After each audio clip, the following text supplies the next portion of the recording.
Hello, I'm Dr. J.D. Eveland. I'm the coordinating professor and author of the course MGT501, Management of Organizations. I'm here to talk to you a little bit about the course and how it came to be and what it's all about, and give you a general introduction to the kinds of issues that we're dealing with here. This is a rather unusual course. It's an introductory course for you in the MBA program. It's an opportunity for you to have think about the kind of things that make up organizations and the kind of issues that we do. Management is a very nice word. It's a big word. It means basically that we're trying to get organizations to do something. The problem is, of course, that organizations don't really do anything. They don't really exist. In fact, they are essentially made up by a group of people who get together and decide there's going to be something called an organization, and they're going to pretend that it exists, and they're going to pretend that they do things collectively. People do a lot of things collectively, and the results can be good or bad, but the process of managing, coordinating all of this is essentially a process of getting people to do things, and that means understanding how people think.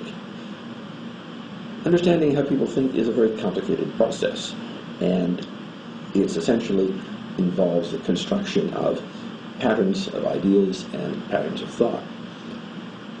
These are collectively represented as metaphors, as things that we think about when we think about the nature of organizations. So when we talk about in this course the different kinds of approaches of thinking about the organization, we're essentially developing a theme of a different set of metaphors. This particular approach comes from an analyst called Garth Morgan, who a number of years ago wrote a book called Metaphors of Organization. And in that he identified a number of different sorts of approaches that can be taken. We picked a few of them here to deal with, starting with the organization as machine, moving on to the organization as organism, living organism, the organization as a brain, as a culture, and finally as a political system. Each one of these approaches is incomplete by itself. It's a focus, it's a particular angle on the organization. It's a way of thinking about things. It's a kind of microscope slice, if you think. If you ever worked with a microscope and looked at a living cell, you can know that as you turn the focus up or down, you'll get a different slice of vision as you proceed. Well, that's basically what this course is about. Different kinds of visions of the organization and different slices to take to it as a way of putting your ideas together. Basically what we're talking about here is developing a foundation for your courses that you'll take later on in the program. Many of the themes that we develop here you'll find played out in later courses and specialized courses dealing with accounting, information technology, human resources, finance, and all the other issues that marketing, all of the other issues that come to play in organizations and that MBAs are expected to know. It's not much a course about doing and teaching you how to do anything. It's a course about teaching you how to think about things. And that's because most managers really don't do very much. Most managers spend a lot of time thinking about things, and the better they're thinking, the better their doing is going to be.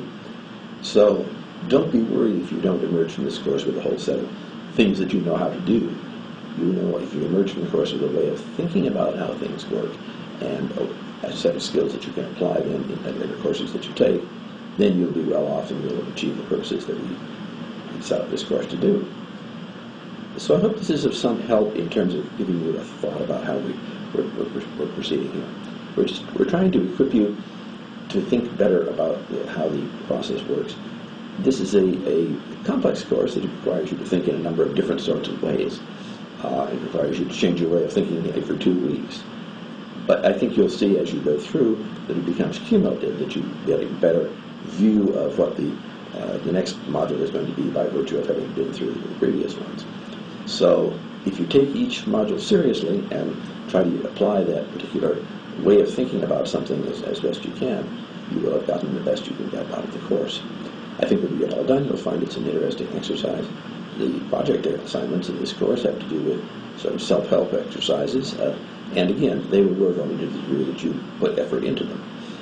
They are fairly simple-minded kinds of instruments, but they can be very useful in terms of providing you information about yourself and your idea and your thoughts, if you will take them seriously.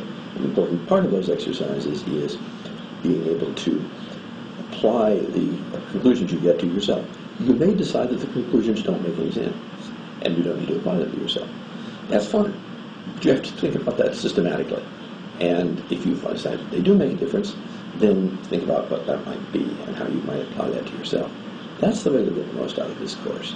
So it's a course of a process of trying to really take these materials seriously, take it at face value. There are no trick questions, no special odd ways of thinking about things that are appropriate here. It's really a course in trying to understand the way in which we think and the way in which we behave in these organizational settings in interesting and different ways. So to the degree that you take it seriously and the degree that you take each piece at face value and apply it as best you can, then you will have gotten out of this course what you intend for you to get. I think you'll find it an interesting course and a rewarding one in many respects. Most students too when they get all done. It's not easy. It will require considerable effort and attention on your part. But take it seriously and give it the best you've got. And I think you'll get to find you've gotten a lot out of it when you get all done. So thank you for listening. I hope if you have any questions, you refer them to either your professor or me, and we'll see if we can clarify them. But I hope you have an interesting time with the course and we proceed well through the entire process. Look forward to seeing how you do, and let me know if I can be of any help. Thank you very much, and good luck with the remainder of the course and the remainder of the programs.